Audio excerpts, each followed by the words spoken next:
vidéo, j'ai envie de vous parler didgeridoo. Là, je vais vous présenter différents didgeridoo. Parce qu'on peut avoir des didgeridoo dans beaucoup de matières différentes. On a du didgeridoo classique, on va dire, l'original, fait en eucalyptus, creusé par les termites. On reconnaît l'eucalyptus principalement à son veinage. Le veinage de l'eucalyptus va faire des petites vagues. Est-ce qu'on va les voir facilement ici? Ah, ça y est, on les voit bien là. Je pense que... Donc on reconnaît le... pas évident. On reconnaît l'eucalyptus, si on regarde de près, ici on voit des veinages, mais on les voit partout dans le veinage du bois. C'est vraiment une des particularités de l'eucalyptus, son poids. C'est un didgeridoo assez lourd. Donc creusé par les termites, le didgeridoo original d'Australie, le didgeridoo aborigène. Les termites s'installent dans l'arbre et ces messieurs vont couper un tronçon d'arbre pour en faire un didgeridoo, comme celui-là, ou celui-là que j'ai appelé Avril Magique. Donc tous les didgeridoos ont un son différent, c'est surtout ce dont j'ai envie de vous parler sur cette vidéo. On va écouter Avril Magique tout de suite.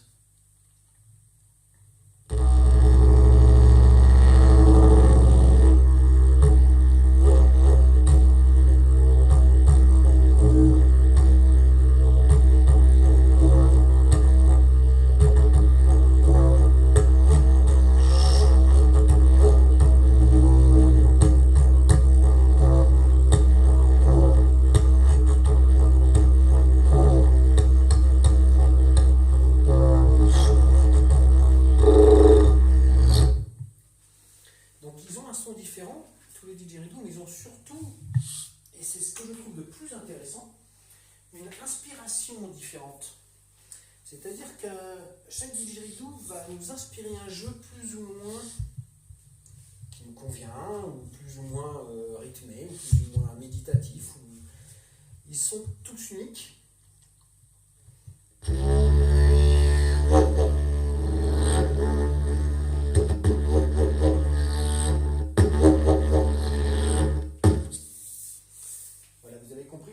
Didgeridoo.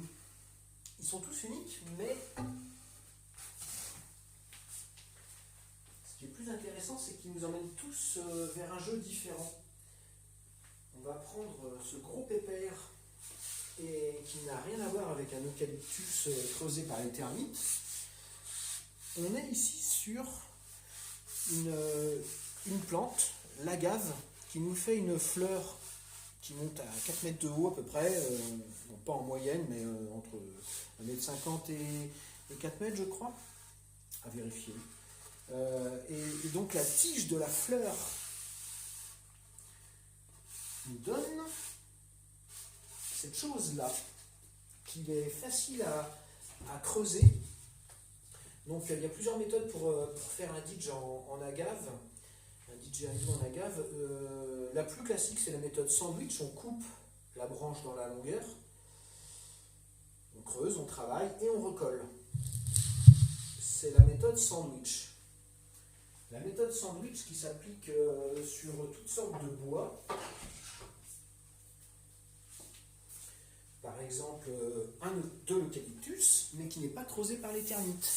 Voilà, de l'eucalyptus creusé avec la méthode sandwich.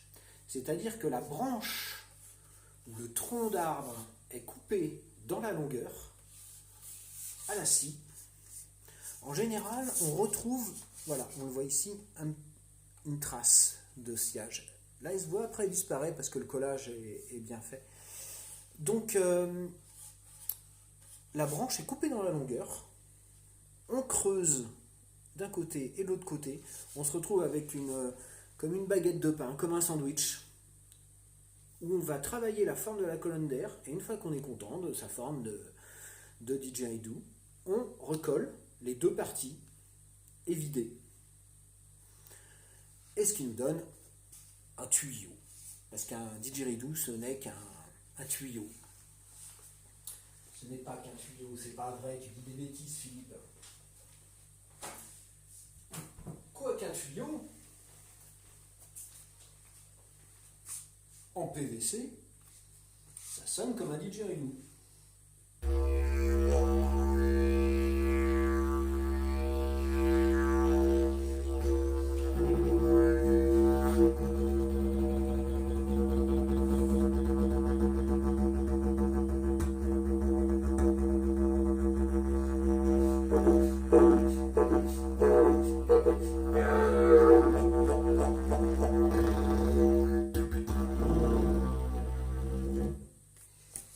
Et ça a l'avantage d'être super léger et ça a l'avantage de coûter 4 € à peu près. Ce qui est parfait pour débuter au didgeridoo. Vous allez dans un magasin de bricolage, vous achetez un tuyau en PVC. Donc là au bout j'ai mis un petit embout en silicone. C'est des embouts qu'on peut acheter sur un site de vente de didgeridoo qui est très connu, qui s'appelle Didgeridoo Passion. Et ils vendent des embouts en silicone qui s'adaptent sur les tuyaux en PVC. À la base, c'est des embouts en silicone pour un des didgeridoo en PVC qui est commercialisé depuis très longtemps sur Didgeridoo Passion. Et donc, l'avantage du plastique, comme on dit, c'est de le faire tomber. Et bien, c'est ça. Pour débuter, c'est parfait, ça ne craint rien. C'est tout léger, ça sonne très bien. On ne compare pas avec le bois. Eh bien si.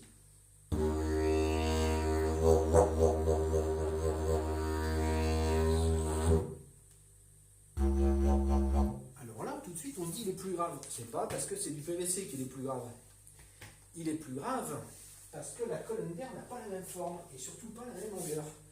Un exemple, on va prendre un didgeridoo qui s'appelle le Nomadou. Bon, je fais de la pub pour tout le monde en fait. Le Nomadou, c'est un monsieur qui fabrique le Nomadou. Et c'est pour vous parler des différentes notes justement, parce qu'on a bien entendu la différence. Un didgeridoo en PVC beaucoup plus grave, l'autre en bois plus aigu. Pourquoi? Il y a principalement la longueur qui va faire la note. Là, on a vu qu'il est très grave. Ce didgeridoo, le Nomadou, il est réglable en longueur. Ce qui fait qu'on va tout de suite changer sa note. Il est un petit peu, on pourrait dire, presque télescopique. C'est pas le principe télescopique, c'est-à-dire qu'il est enroulé sur lui-même. C'est un... Je vais vous expliquer après. D'abord, on parle de la note.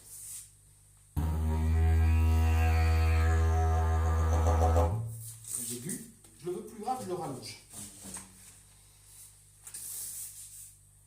Je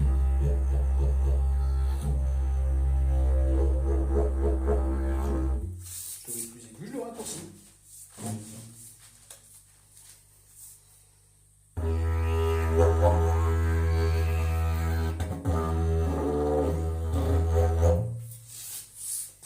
Donc c'est un didgeridoo assez génial pour ça.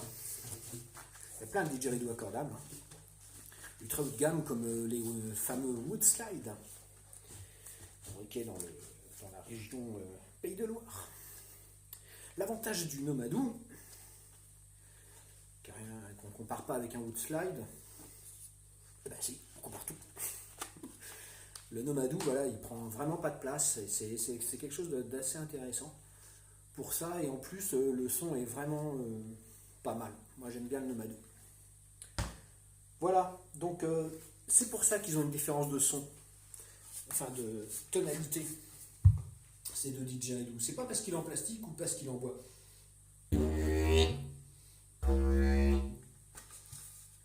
La note ne vient pas de la matière, en gros. La note vient de la forme de la colonne d'air, de sa longueur, de la grosseur de la colonne d'air aussi. C'est-à-dire que plus on va ouvrir ce didgeridoo sur la fin, sur la cloche, il va devenir plus aigu.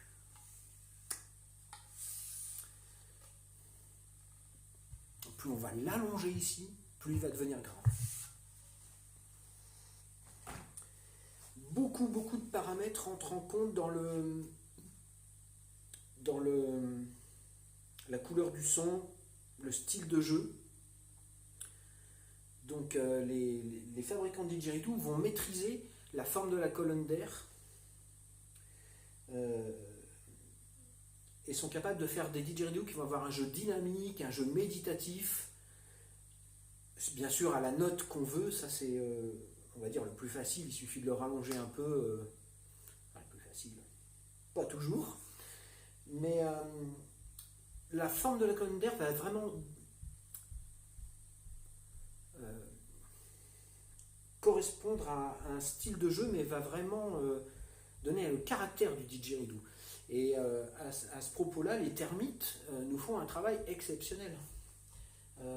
Les termites vont creuser un didgeridoo d'une manière complètement aléatoire, complètement naturelle. Est-ce qu'on peut dire aléatoire? Elles savent ce qu'elles font, hein. Donc ce didgeridoo a son caractère et il a été creusé par les termites.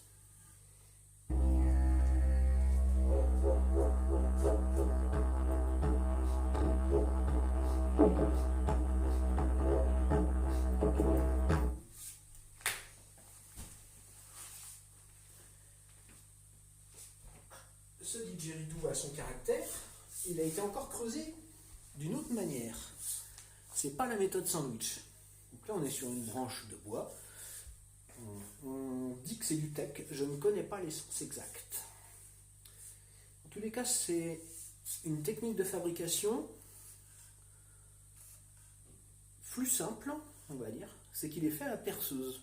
Le bois est droit, il est fait à la perceuse. Et là, on a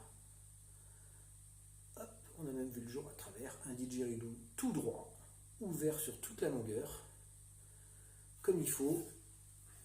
Celui-là, je l'ai retravaillé, je l'ai agrandi à la ligne pour le rendre bien conique et reponcé à l'intérieur. Ça, c'est ma petite spécialité, ça, c'est les embouchures en laiton. Donc, une autre façon de fabriquer un didgeridoo, c'est toujours un tube, c'est toujours un tuyau creusé par les termites, coupé, la méthode sandwich, creusé à la perceuse, on dit creusé à la vis aussi. Qui nous fait aussi des didgeridoos très intéressants.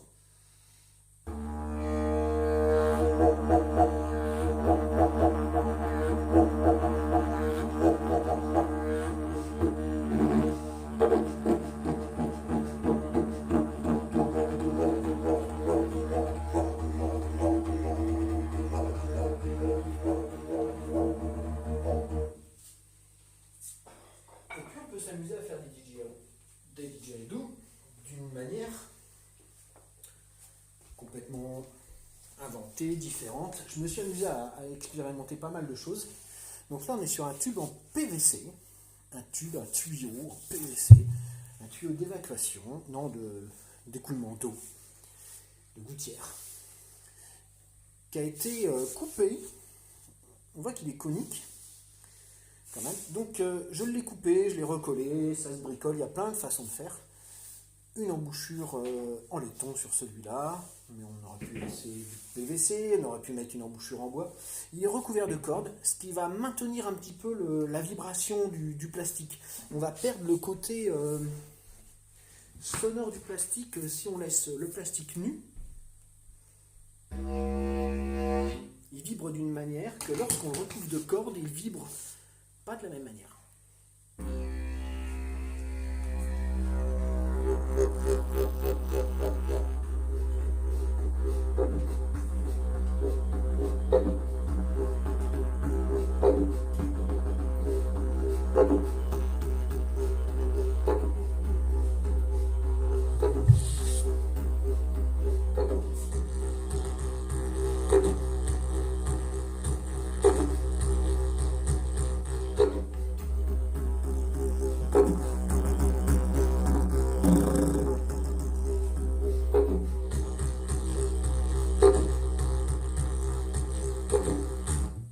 Voilà, je vous parle de plein de choses. Mais c'était le but de cette vidéo, parler de plein de choses. On va revenir à ce gros didgeridoo en agave qui est lui percé encore d'une autre manière. C'est-à-dire que là, j'ai coupé la fleur d'agave sur une fleur fanée. J'ai récupéré la tige que j'ai coupé à une certaine longueur pour avoir la note que je voulais. Donc bien sûr, j'ai coupé la longueur à la fin, quand le didgeridoo était pratiquement terminé. Je l'ai creusé. Faut savoir que la gave, c'est très fibreux, c'est très tendre l'inverse. Il y a une carapace, une coque, on va dire, l'extérieur de la tige est quand même assez solide, mais l'intérieur, c'est vraiment, quand elle est, c'est vraiment spongieux, c'est tout gras, c'est une drôle de matière, mais qui s'enlève assez facilement, donc ça devient intéressant. On aurait pu le faire avec la méthode sandwich, didgeridoo, mais j'ai choisi, comme elle était bien droite, de le creuser avec différents outils, toutes sortes d'outils, toutes sortes de barres de fer, pour arriver à enlever tout l'intérieur et le poncer à la fin, à l'intérieur, avec des outils que j'ai fabriqués aussi. Il y a plein de techniques et plein d'outils différents. Et donc là, on a un gros didgeridoo avec un gros son grave, avec une colonne d'air très grosse et tout de suite très grosse. Vous parlez de cette façon de faire une embouchure aussi. Il y a autant de façons de faire des didgeridoo que de façons de faire des embouchures. Donc voilà une manière assez propre, assez simple, assez facile de faire une embouchure. Donc je ne sais pas si vous reconnaissez cette matière, c'est du bambou. C'est du bambou qu'on trouve sur des plats qu'on achète à Ikea. Je ne fais pas non plus de pub pour Ikea, eh ben si. Et on achète donc ces petits plats en bambou qui valent 4-5 euros. Et il suffit de le couper le fond, de le percer au diamètre désiré et de l'adapter sur la branche. Donc là, on a un gros didgeridoo avec une grosse embouchure. Si on a un trop grand nez, on sera embêté. Il ne faut pas trop mentir, quoi.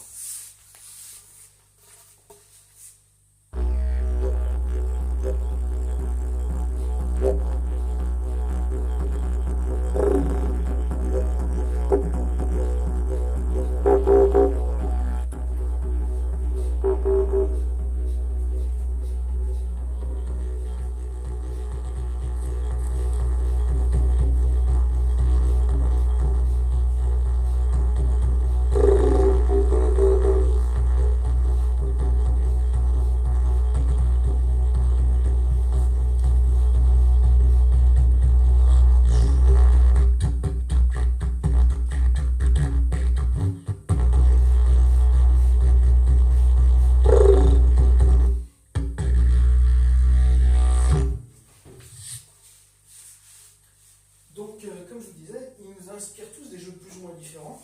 Ils ont tous chaque didgeridoo a des caractéristiques différentes. Certains vont mettre en valeur les vocalises, donc les petits sons qu'on va envoyer. Certains vont mettre en valeur les harmoniques. Certains vont nous emmener vers un jeu rythmé parce qu'il est tendu le didgeridoo. Certains vont nous emmener vers un jeu méditatif. Voilà l'intérêt d'avoir plusieurs didgeridoo quand on est joueur de didgeridoo. Ça nous permet de travailler différentes inspirations, différentes façons de jouer. Là, j'ai un didgeridoo en eucalyptus, je l'ai appelé Didjamour celui-là.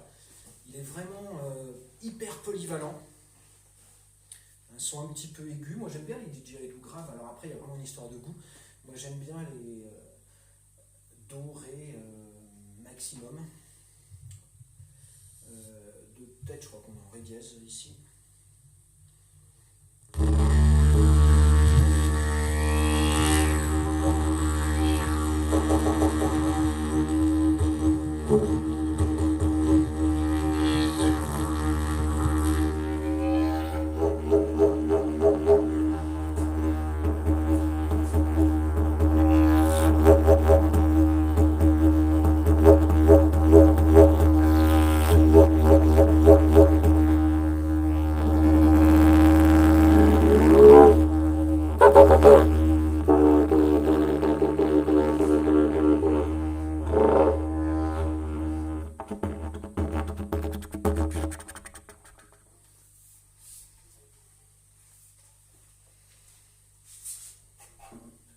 Après, on peut s'inventer toutes sortes de techniques de fabrication de son didgeridoo. Donc depuis un moment je fabrique du didgeridoo en ciment.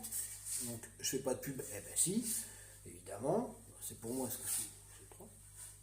Donc voilà, j'ai fabriqué le ciment didgeridoo en ciment. Donc une technique de fabrication dont j'ai déjà parlé. Je monte un petit peu comme prend une imprimante 3D, comme travaille une imprimante 3D. Et je monte. Et je recouvre une deuxième fois d'un petit grillage de fibres synthétiques pour qu'il soit solide. Et je recouvre une autre fois de ciment. Et donc voilà, je fabrique ces didgeridoo en ciment. Donc il y a des explications sur mon blog, vous pourrez voir ça. Ils sont pas plus lourds qu'un eucalyptus creusé par les termites, mais parce que c'est un bois très dense et très lourd, l'eucalyptus. Et ce qui est intéressant dans le ciment, c'est dense, c'est une matière très dense. Et ce qui nous donne un son intéressant. La densité du bois, la densité. C'est pour ça qu'un didgeridoo en peuplier sonnera moins bien qu'un didgeridoo en eucalyptus ou en aulne.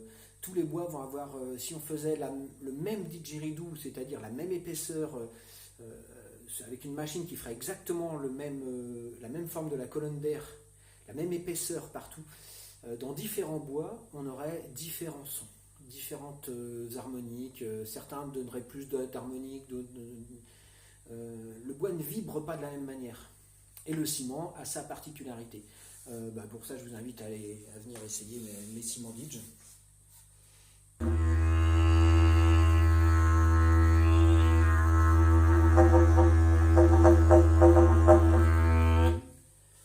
on entend tout de suite les harmoniques, ils ont vraiment cette particularité à mettre les harmoniques en valeur.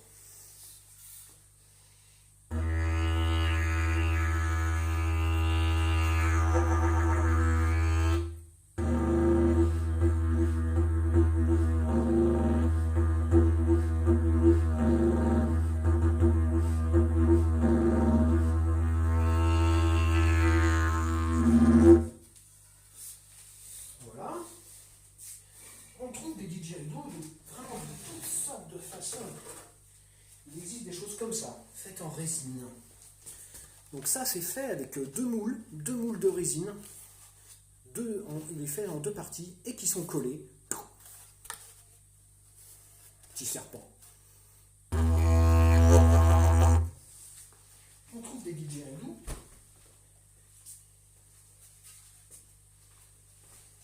en bambou. Un bambou conique. Mais comment c'est fait ça? Eh bien, regardez bien. Les parties sont emboîtées de différents diamètres les unes dans les autres. Recouvert de résine à l'extérieur, ça c'est moi qui l'ai fait parce qu'il était fragile, il cassait, ce didgeridoo, il a cassé je sais pas combien de fois. Une embouchure avec une jointure de bambou justement.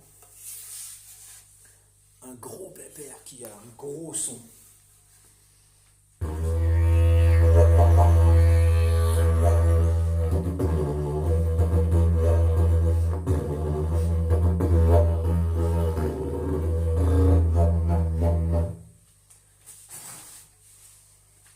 Bien sûr, on trouve des didgeridoos en bambou.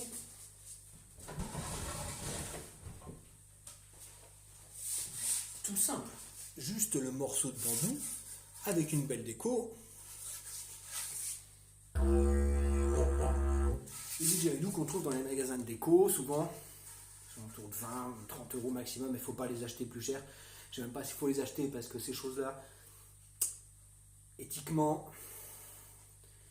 c'est pas nickel, c'est vraiment souvent des gens bien exploités dans des pays aux ressources, voilà, en Asie et tout, et des enfants même peut-être. Donc pas toujours beau. Alors que si on achète un didgeridoo chez un fabricant lui-même en France, chez Pivert, chez DJ Element, on en a beaucoup. On a beaucoup de très très bons fabricants en France de didgeridoo. Et ben voilà, ces gens-là travaillent éthiquement. Je vous parle d'un autre bois encore, la cordyline. La cordyline, vous regardez sur internet, ça ressemble un petit peu à un yucca. Voilà. Je suis jardinier aussi, et donc chez un client, donc sa cordyline, une des parties de la cordyline était morte. Donc j'ai coupé la branche morte et je lui ai demandé si je pouvais la regarder. Et je l'ai creusée, cette branche, sans la sand DJ, sans faire la méthode sandwich. Je l'ai creusée, comme l'agave. Parce que c'est pareil dedans, c'est tout fibreux. Celle-là, je l'ai fait brûler. D'ailleurs, il y a une belle photo où on voit l'intérieur, elle est sur mon blog, où on voit l'intérieur du DJ en feu. Et là, j'ai un didgeridoo qui développe vraiment le jeu des vocalises.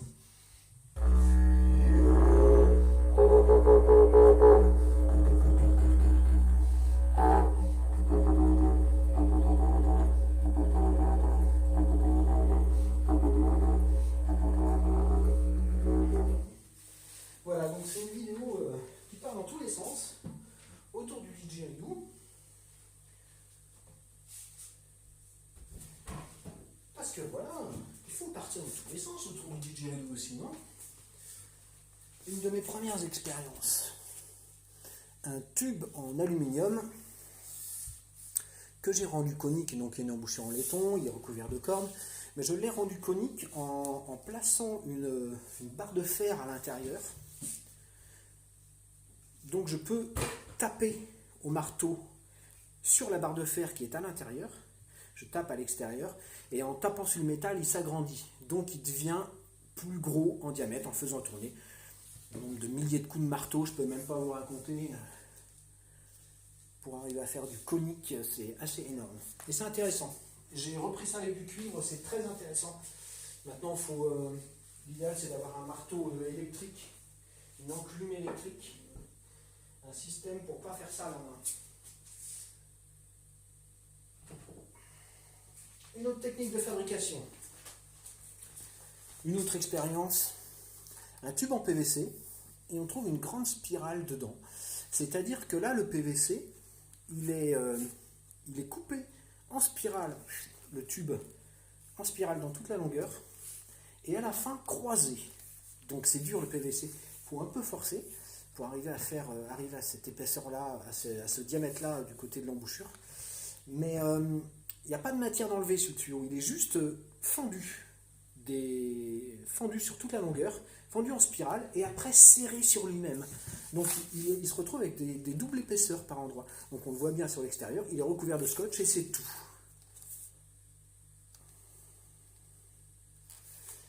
Une technique, un essai, et franchement, je vous invite pour les bricoleurs à tester parce que c'est hyper simple à faire et c'est vraiment c'est relativement efficace. Voilà, dessus j'ai mis une embouchure en laiton parce que ça j'adore.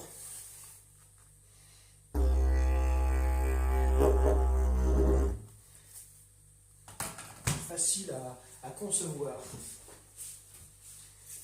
Après, je vous parle d'un petit didgeridoo en eucalyptus qui est assez intéressant. Regardez comme il est beau, comme il est fin.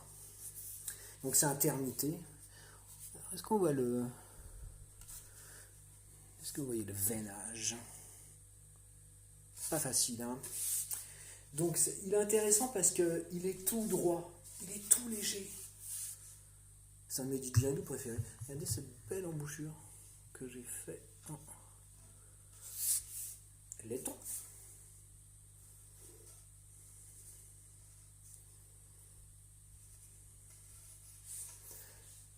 Car lorsque je l'ai acheté, c'était de la cire et il était fêlé. Il a fallu que je le raccourcisse un petit peu et que je le recolle. D'ailleurs, on voit la trace, une trace de fêlure. D'ailleurs, ça fêle, hein, ça arrive qu'un didgeridoo se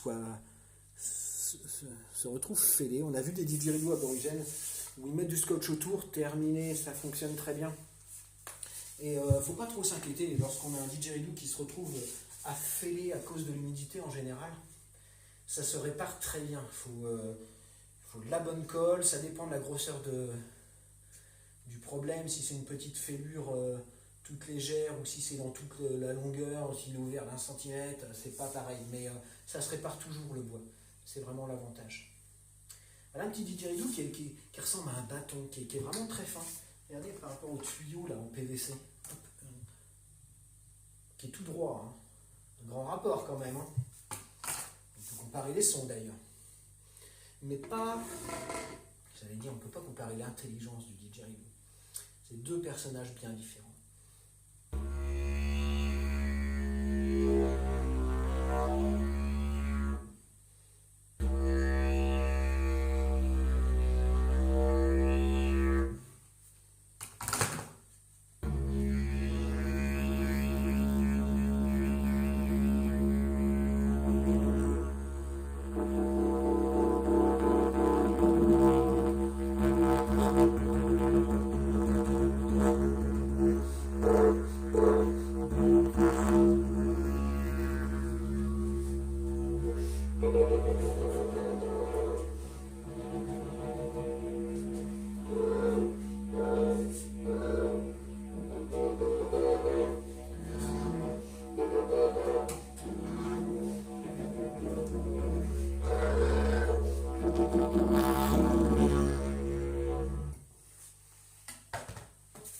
Regardez ce qu'on peut faire avec le PVC aussi. Pour le rendre un petit peu conique, il suffit de le chauffer. Donc au décapeur thermique, c'est pas mal. Attention, faire ça dans une pièce aérée parce que c'est pas nickel, les gaz, peut se dégager vraiment des... Faut pas chauffer trop, hein. Faites attention, soyez prudent avec ça, mais au décapeur thermique, et en le mettant sur une bouteille par exemple, on va mettre de l'huile un peu sur la bouteille pour pas que ça se colle, ou de la graisse, de la glycérine, ce que vous voulez.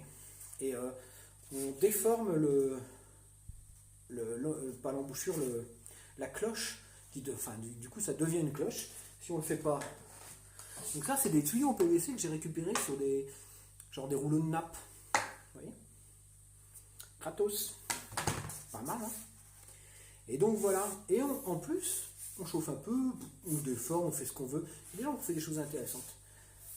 Hop, celui-là je lui ai mis une petite embouchure en laiton, je me suis dit tiens on va bien le finir, une embouchure en bois et en laiton sur un PVC.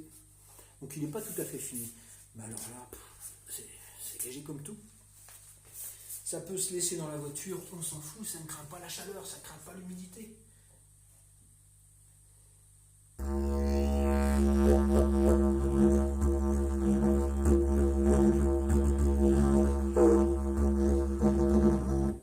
Alors ça, j'en fabrique tout le temps parce que j'aime bien fabriquer ces choses-là. C'est pratique, j'en donne des fois pour des gens qui sont gentils. Et puis sinon, je les vends, même s'ils sont gentils d'ailleurs. C'est des petits didgeridoo entre 15 et 20 euros, c'est parfait pour débuter. Autre chose, une autre façon de fabriquer un didgeridoo que j'ai un petit peu élaboré, que j'ai cherché puis que j'ai mis au point petit à petit. Donc celui-là, ce didgeridoo là, il est en différentes matières. Il est en ré au 440. Je vais vous le faire écouter d'abord.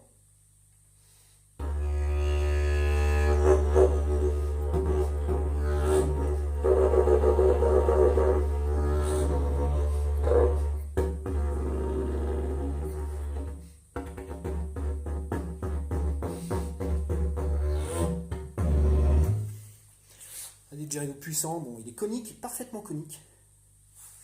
C'est-à-dire parfaitement conique, c'est-à-dire que c'est un cône, il n'y a pas de partie droite, pas de partie qui grossit, c'est cône du début jusqu'à la fin. Technique de fabrication, qui n'est pas un secret. On trouve dans certains magasins de bricolage du PVC qui sert à faire des châssis, par exemple pour le jardinage, du PVC qui est souple, qui est vendu en rouleau.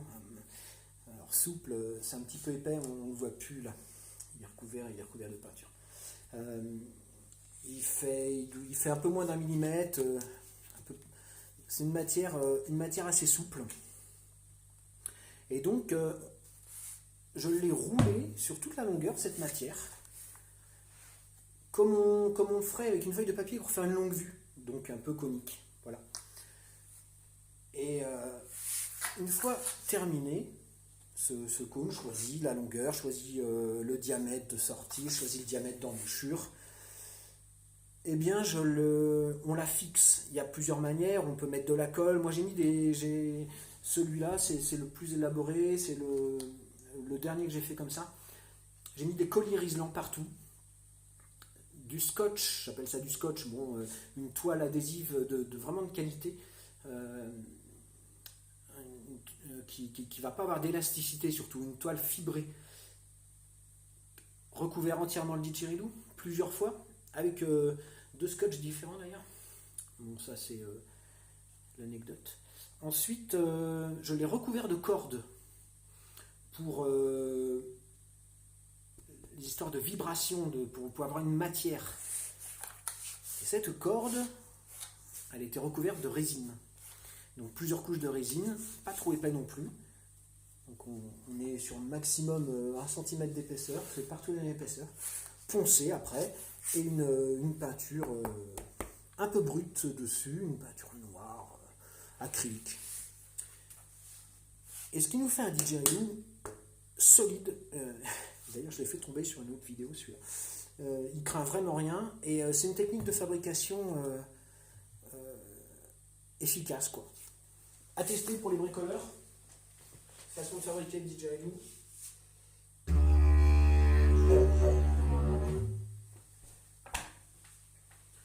Qu'est-ce que je vous donne encore comme technique? Eh ben non, on a fait le tour. Eh bien oui, on a fait le tour. Mais il en existe encore beaucoup. On peut encore en inventer autant qu'il en existe.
Son, il fait comme ça, ce petit son de percussion.